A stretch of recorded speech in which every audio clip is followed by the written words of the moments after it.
Assalamualaikum warahmatullahi wabarakatuh. Perkenalkan, nama saya Linda Tafini. Di sini saya akan menjelaskan kesimpulan dari 5 materi yang telah dipelajari. Baiklah, langsung saja ke materi yang pertama. Baiklah, di sini saya akan menjelaskan materi rangkuman yang pertama, Islam dan perkembangan pemikiran ekonomi Islam sebagai way of life, kedudukan akal dalam Islam, serta sejarah pemikiran ekonomi Islam abad 1-3 Hijriah, 7-10 Masehi, masa Rasulullah Shallallahu Alaihi Wasallam. Yang pertama, Islam sebagai way of life. Menurut para tokoh, Yusuf Al-Qaradawi menjelaskan bahwa Islam adalah sistem hidup yang menyeluruh atau syamil, mencakup aspek akidah, ibadah, akhlak hingga ekonomi. Yang artinya ekonomi dalam Islam tidak bisa dipisahkan dari nilai moral dan agadala. Syed Nawab Haider Naqvi menyatakan bahwa ekonomi Islam adalah bagian dari sistem etika Islam yang bertujuan mencapai keadilan sosial. Fokusnya keadilan distribusi dan kesejahteraan masyarakat. Materi yang kedua, kedudukan akal dalam Islam. Akal memiliki peran penting dalam Islam, tetapi tetap berada di bawah wahyu Al-Quran dan hadis. Fungsi akal dalam Islam: 1. Memahami ajaran agama. 2. Mengembangkan ilmu pengetahuan. 3. Menentukan ijtihad pemikiran hukum baru. Namun, akal memiliki batas. Pertama, tidak boleh bertentangan dengan wahyu. Yang kedua, harus digunakan secara bijak dan bertanggung jawab. Dalam ekonomi Islam, akal digunakan untuk mengembangkan sistem ekonomi seperti perbankan syariah dan tetap berpedoman pada prinsip syariah. Yang ketiga, sejarah pemikiran ekonomi Islam abad 1-3 Hijriah, 7-10 Masehi. A. Masa Rasulullah Shallallahu Alaihi Wasallam. Muhammad sebagai teladan utama dalam praktik ekonomi. Yang pertama, melarang riba. Yang kedua, menegakkan kejujuran dalam perdagangan. Yang ketiga, mengatur zakat dan distribusi kekayaan. Sistem ekonomi berbasis keadilan dan keseimbangan sosial. B. Masa awal Islam abad 1-3 Hijriah. Abu Yusuf dalam kitab Al-Kharaj menjelaskan, pertama, peran negara dalam mengatur pajak. Yang kedua, pentingnya keadilan dalam ekonomi. Negara tidak boleh zalim dalam menarik pajak. Al-Syaibani menjelaskan konsep kerja produksi dan usaha halal bekerja adalah bagian dari ibadah. Baiklah, di sini saya akan menjelaskan materi pemikiran ekonomi Islam abad 1-3 Hijriah, 7-10 Masehi, masa Khulafaur Rasyidin. Yang pertama, pemikiran ekonomi Abu Bakar As-Siddiq. Fokus utama menjaga stabilitas ekonomi setelah wafatnya Rasulullah Shallallahu Alaihi Wasallam. 1. Menegakkan kewajiban zakat, memerangi penolak zakat atau perang Riddah. 2.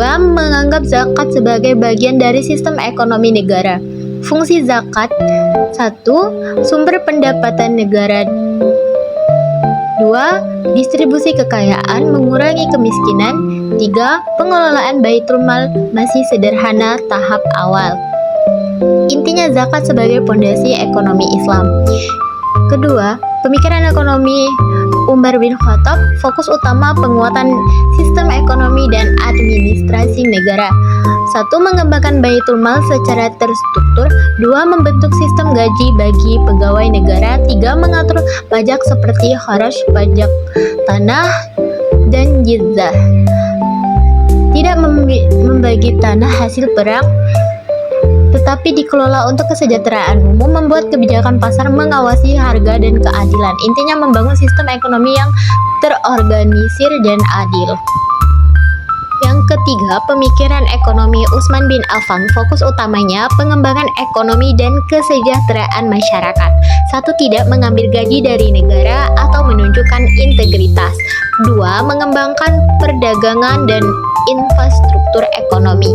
3. Memperluas pembangunan jalan, irigasi, dan lain-lain. 4. Tetap mempertahankan sistem zakat dan Baitul Mal. Intinya, mendorong pertumbuhan ekonomi dan kemakmuran. Yang keempat, pemikiran ekonomi Ali bin Abi Thalib. Fokus utamanya keadilan dan pemerataan ekonomi. 1. Menekankan distribusi kekayaan yang adil. 2. Menolak penumpukan harta pada kelompok tertentu. 3. Mengelola Baitul Mal secara transparan. Keempat, menegakkan kejujuran dan anti korupsi dalam pemerintahan. Intinya ekonomi berbasis keadilan sosial dan moral. Baiklah, materi selanjutnya yaitu pemikiran ekonomi Abu Hanifah 699 sampai 767 Masehi. 1. Prinsip dasar pemikiran. 1. Ekonomi harus berlandasan syariat Islam, Al-Quran dan hadis. 2. Menjunjung tinggi keadilan, kejujuran dan kemaslahatan umat. 3. Menolak segala bentuk kezaliman dalam transaksi. 2. Pandangan tentang perdagangan. 1. Perdagangan adalah aktivitas yang halal yang dianjurkan. Harus dilakukan dengan 1. Tidak ada penipuan atau gharar. 2. Tidak ada riba. 3. Saling ridho antara penjual dan pembeli. 4. Keuntungan boleh diambil tetapi tidak berlebihan dan tidak merugikan orang lain. Yang ketiga, konsep kebebasan ekonomi memberikan kebebasan individu dalam berusaha, tetapi tetap dibatasi oleh hukum syariah, tidak merugikan masyarakat. Negara boleh ikut campur jika terjadi ketidakadilan di pasar. Keempat, pemikiran tentang riba. 1. Sangat menentang praktik riba karena merugikan dan tidak adil. 2. Menganggap riba sebagai bentuk eksploitasi ekonomi. Yang kelima, peran negara. Negara memiliki tanggung jawab. 1. Mengawasi pasar. 2. Menjaga keadilan harga. 3. Melindungi masyarakat dari praktik curang. 4. Negara tidak boleh terlalu mengekang tetapi tetap mengontrol agar adil. Keenam, etika ekonomi menekankan kepentingan 1. Amanah kepercayaan. 2. Kejujuran dalam bisnis. 3. Tanggung jawab sosial. 4. Ekonomi tidak hanya soal keuntungan, tapi juga nilai moral dan agama. Materi selanjutnya yaitu ekonomi Islam abad 2 sampai 4 Hijriah atau 7 sampai 10 Masehi. Abu Ubaid Yahya bin Umar Al-Mawardi. Pemikiran ekonomi Abu Ubaid Al-Qasim bin Salam terutama dalam karyanya Kitab Al-Amwal menitik beratkan pada keadilan distribusi kekayaan negara fiskal untuk kesejahteraan masyarakat.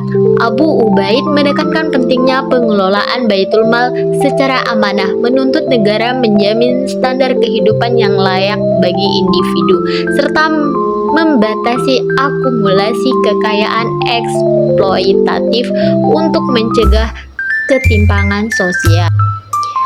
Yahya bin Umar lebih fokus mikroekonomi dan regulasi pasar melalui karyanya Ahkam al-Suq atau hukum pasar. Ia menegaskan bahwa pemerintah memiliki peran krusial dalam melakukan pengawasan pasar atau hisbah untuk mencegah praktik curang, monopoli, dan